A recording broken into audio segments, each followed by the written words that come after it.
Hi, welcome to Air Engine Research, where I'm working on designing and building compressed air engines.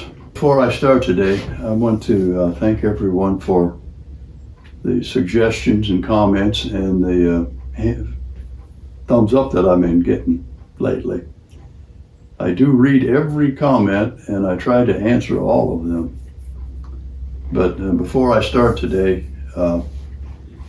I'd like to kind of recap for the recent viewers or recent subscribers and just kind of let them know some of the things that I have been doing. So for first-time viewers, I have two different designs that I'm working on right now.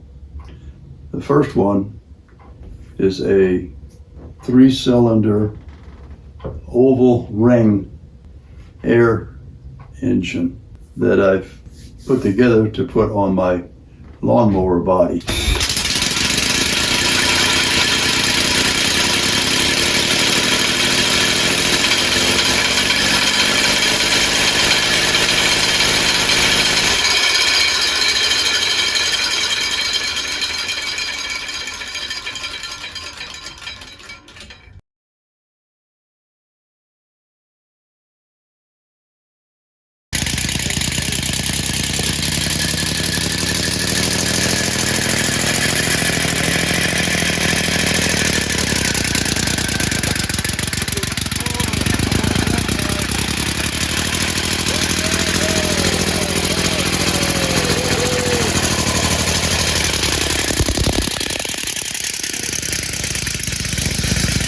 And also I'm working on a larger 6-cylinder eccentric 2-plate engine that I've designed for use in my Volkswagen car.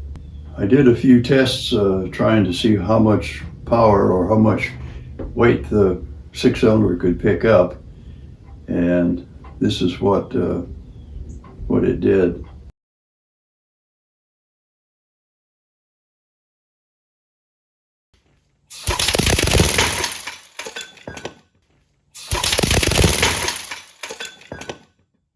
In that one, I used some transmission parts to get around 50 or 60 pounds to pick up, and I was quite surprised what it did. It just kind of jerked that thing right up off the ground. But I'm happy to see that it did it so easily. Then I put it in my car and it worked. But as you see in the video, the engine has sat around for about 6 years, so I expected some problems, and the piston seals are leaking, so it's not running right. It does run though, and it moved in and out of the garage on its own today.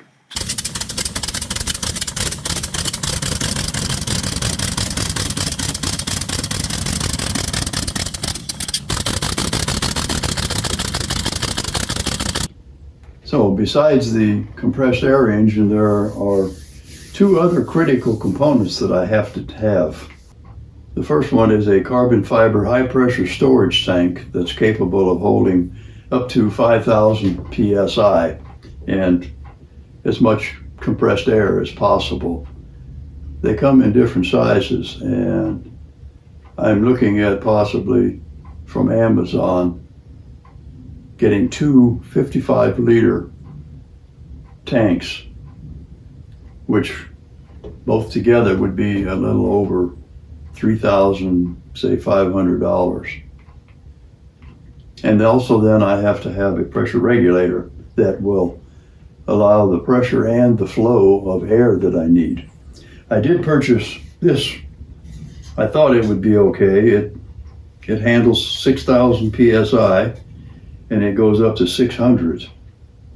But I found that up to 200 psi, it lets increasingly more air come through. But once you get to 200, it doesn't let out any more volume. It just puts out more pressure, but that's not what I need. I need the pressure and the flow of air to run the air engine, as you'll see.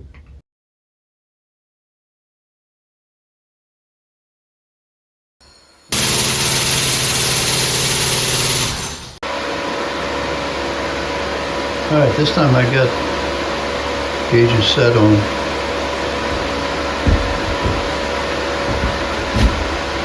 right hit 250 on the cylinder,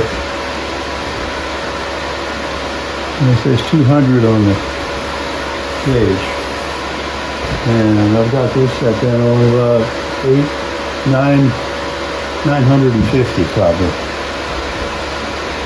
So what I've been experiencing is when I start out with it, it runs fast and then it slows down, but that I think might have been because the pressure in my tank was down to almost 200, 250, or maybe a little over 200, and it's set for 200, so, or 250 it is, so that's probably what was happening. Now I've got enough in there so I can let it run for a little while before it gets down to that pressure.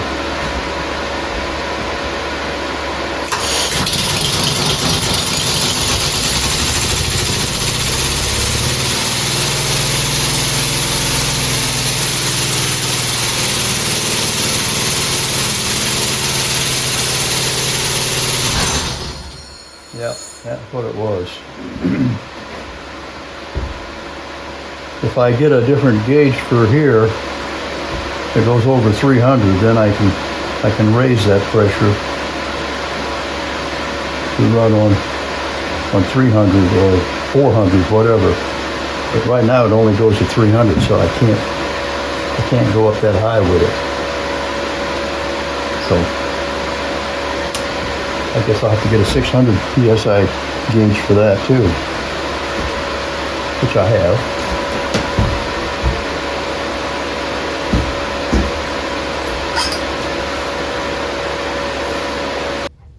Before I will trust it, though, I need to add a safety shutoff to the high pressure tank itself. If the running pressure in the tank or the engine goes over 450 psi, I want it to shut the main shutoff valve on the high pressure tank off. I don't have the pop-off valve yet, but it's been ordered and it's on the way. And as soon as I get it, I'll go ahead and finish working on my pressure flow regulator. And then I'll be making some more video to show you. So for now, thanks everyone for checking in. And if you're interested in subscribing, please do. And also give me a thumbs up if you think I'm doing okay, or comments on what you think. So till next time.